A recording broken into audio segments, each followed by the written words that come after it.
Hello everybody, Jill Ortiz here from Jill Ortiz Fitness, and yeah, that's as good as it's gonna get. So today I am here, my personal training client just left, and I have exactly 30 minutes before I have to get to summer camp to teach fitness to my kids and others. So today I'm gonna do a tutorial on buffalo cauliflower bites. It was what you guys voted that you wanted, and so here we're gonna make them. And this recipe comes from my Healthy Game Day Snacks cookbook.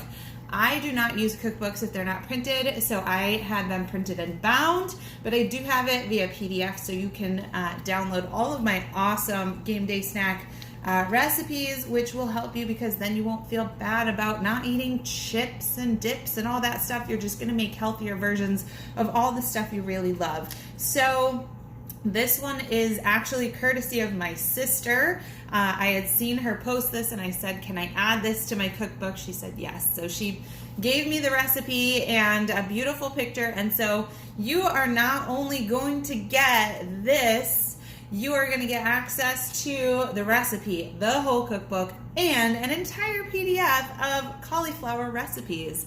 Yay! So whether you're coming to me via Facebook, YouTube, blog post, or email, you will have easy access. Don't worry. If you get confused as to where to find everything, just ask, okay? So anyways, I'm going to take you through how to make this really fast because it is so fast that it's going to be done and ready by the time I have to leave in 30 minutes, okay? So what we're going to do first is the recipe calls for half a head of cauliflower. So before my client came, I took 5 minutes and I cut up half a head of cauliflower into small bite-sized pieces, right? Then it said in a large bowl to mix, and my sister has half a cup of garbanzo flour, which is a fancy term for chickpea flour, which I don't have.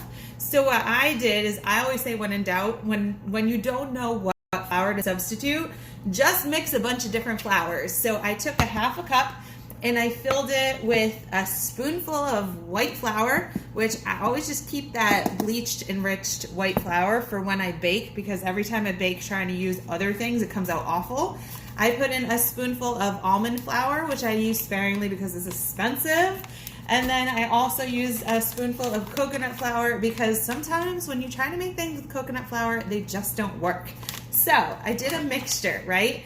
Then the only other thing that you need in this bowl is a couple pinches of salt, a pinch of pepper, and a teaspoon of paprika. So that's what I have.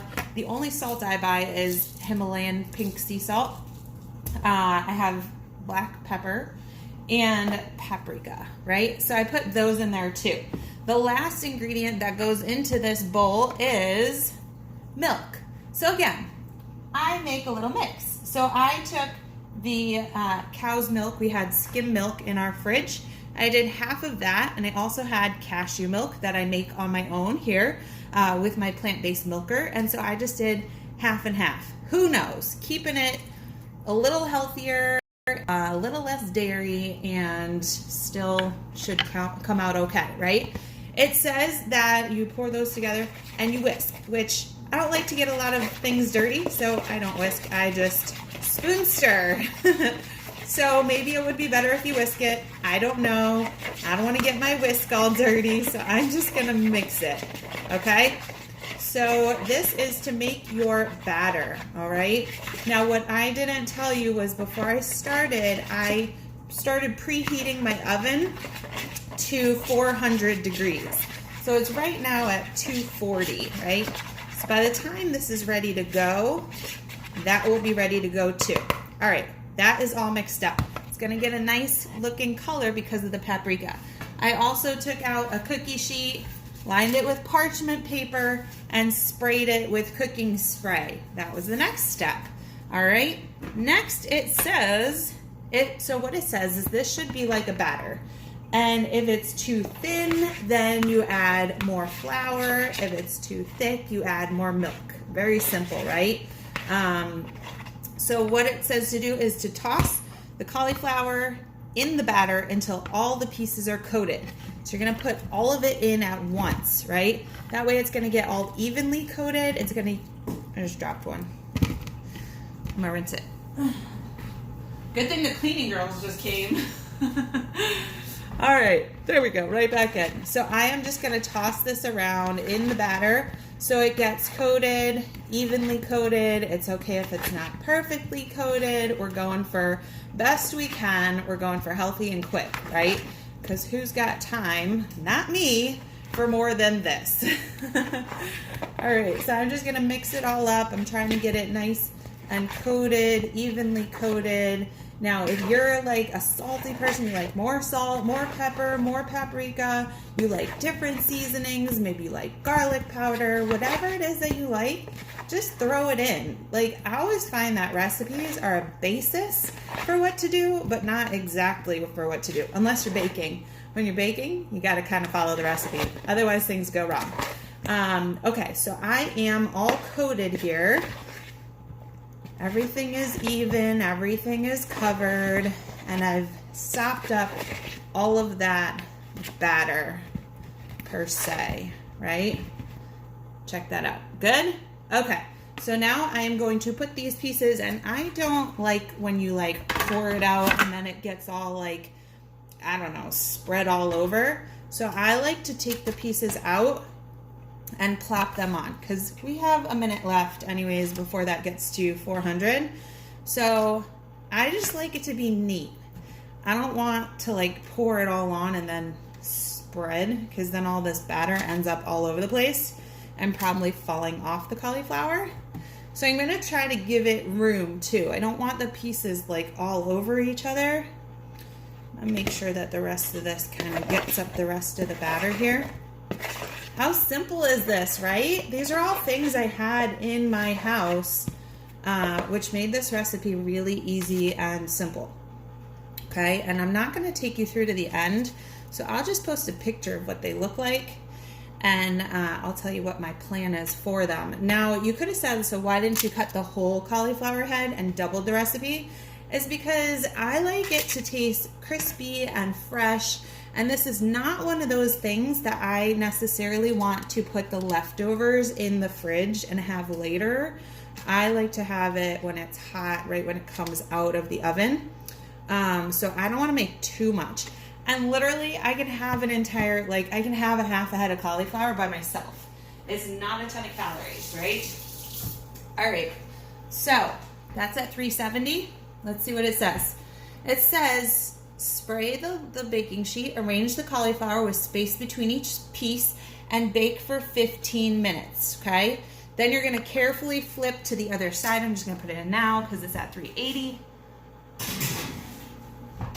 Then you're gonna carefully flip to the other side and bake another 10 minutes. So that's 25 minutes. So we're gonna be like a couple minutes late going to camp, but I'm still gonna be early for camp. I just gotta be there at 1. So then it says, meanwhile, in a large bowl, combine, here's what we're gonna combine. And I'm gonna just use this same bowl because it's nice and big. I'll be able to toss it, and that way I only have to clean one bowl. So I'm gonna reuse that.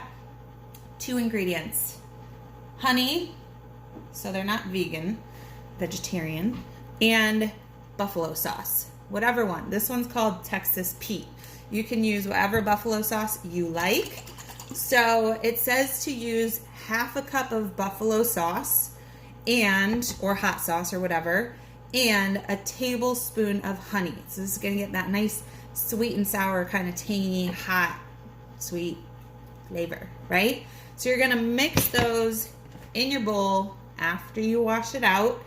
And once the cauliflower is done for the 25 minutes, right? 15 minutes on one side, 10 on the other side. It says you're going to remove the cauliflower from the oven and carefully toss in the sauce. Then you're going to give your baking sheet another spray with the cooking spray. Return the cauliflower to the baking sheet and spray the cauliflower for extra added crisp, and bake another 15 minutes or until you have to leave for camp. Then you can take them out. They're ready to go. My sister says that you can serve alongside carrots, celery sticks, and light ranch, or she has here a nice little salad pictured. So this is a really great vegetarian dinner or a side dish or whatever you want it to be. And so that's all it is. Super simple, right? And it gets you that buffalo taste, right? Without using what people would normally use is either chicken tenders, right, to have buffalo strips, or chicken wings to have buffalo chicken wings. And the only thing with those is that the wings have very little meat, right? So you're not really getting a ton of protein. You're probably getting a lot of fat in the wings. Or if you're using the breaded chicken, you're ending up having like fried and breaded and all that stuff. So this is a really great light alternative. You're getting lots of vegetables, and anytime you can do that, it's a good thing. So enjoy this recipe. If you need to watch the video again while you're making it, you can do it right along with me. And I will give you the printed recipe as well. And you'll also have here the Healthy Game Day Snack Cookbook and your Healthy Cauliflower Swap Recipe PDF. So give a shout if you make them, shoot me a picture, and let me know how they go. All right? Take care, everybody. See you later.